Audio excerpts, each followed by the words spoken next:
Here we have a SAT math problem. Okay, let's go to the question. If x positive y the whole square equals to 86 and xy equals to 12, what is the value of x square positive y square? We can use Desmos to solve this problem easily. Let's consider the stuff we have on the left side of both the equations. Now we have to take these stuff as input in Desmos. When I take these stuff as input in Desmos, instead of x we have to use x1 and instead of y we have to use y1. Okay, now let me take the input, open the square bracket. Let me consider the stuff on the left side of the first equation, that is x positive y.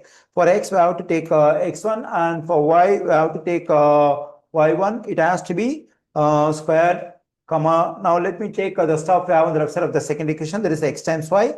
For x, we have to take x1, and for y, we have to take y1. Now let's close the square bracket.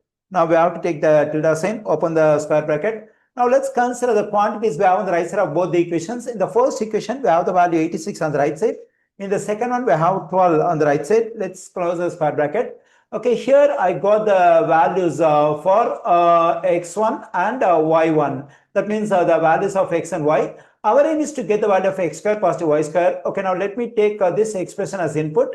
So the same thing again, that is for x, we have to take x1. That is x1 has to be squared positive y1 has to be squared.